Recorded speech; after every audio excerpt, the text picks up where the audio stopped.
இன்றைய வசனம் தியானத்தின் தலைப்பு. நீ போகும் இடமெல்லாம். யோசுவா 1 அதிகாரம் 9 வசனம். பலங்கொண்டு திடமனதாயிரு, திகையாதே, கலங்காதே.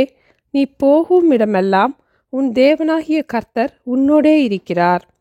ஆண்டவரோடு நாம் சரியான ஐக்கியத்திலே இருக்கும்போது ஆண்டவர் நம்மோடு கூட இருப்பதை நாம் உணர முடியும். அப்போதுதான் நாம் பலங்கொண்டு திடமனதாய் இருக்க முடியும்.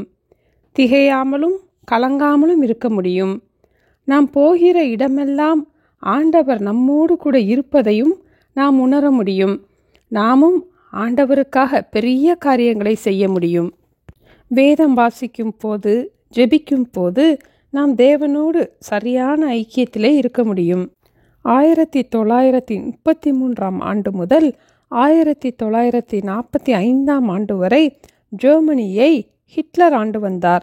அப்போது ஜெர்மனியில் மார்ட்டின் நியோமொல்லர் என்ற தேவனுடைய மனிதர் பலருக்கு இயேசுவின் ரட்சிப்பின் சுவிசேஷத்தை பற்றி அறிவித்தார்.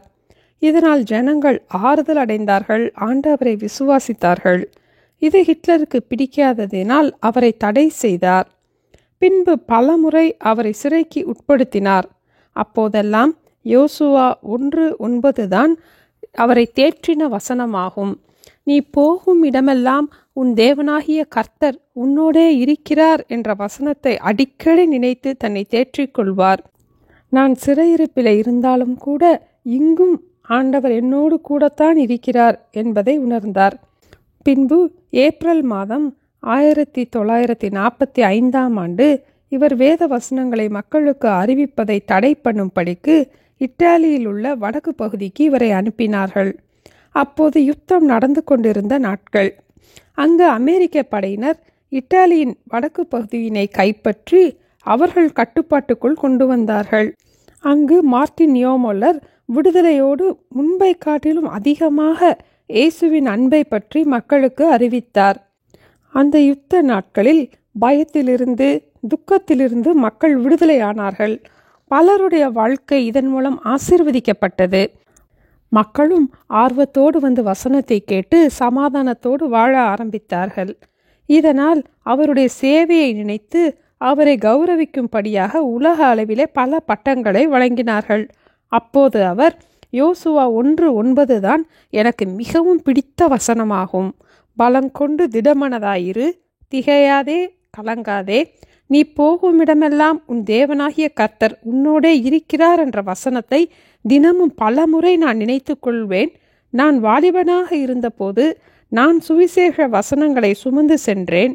இன்று என்னுடைய முதிர் வயதிலே ஆண்டவரின் வசனங்கள் என்னை சுமந்து செல்வதை நான் அனுபவிக்கிறேன் என்றார். நீ போகுமிடமெல்லாம் உன் தேவனாகிய கர்த்தர் உன்னோடே இருக்கிறார் என்ற வசனத்தின்படி தேவன் என்னோடு கூட இருப்பதை நான் காண்கிறேன் என்றார்.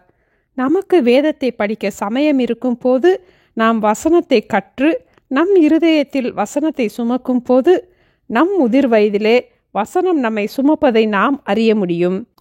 பலங்கொண்டு திடமனதாயிரு, திகையாதே, கலங்காதே.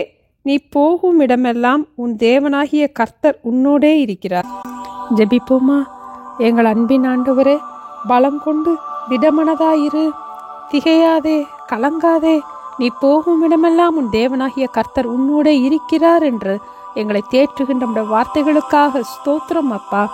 நாங்கள் எந்த இடத்துல இருந்தாலும், எந்த சூழ்நிலையில இருந்தாலும், நாங்கள் போகிற இடங்கள் எல்லாவற்றிலும் அப்பா நீங்கள் எங்களோடு கூட இருப்பதை நாங்கள் உணர்ந்து கொள்ள எங்களுக்கு உதவி செய்ய வேண்டுமாய் ஜெபிக்கிறோம் அப்பா.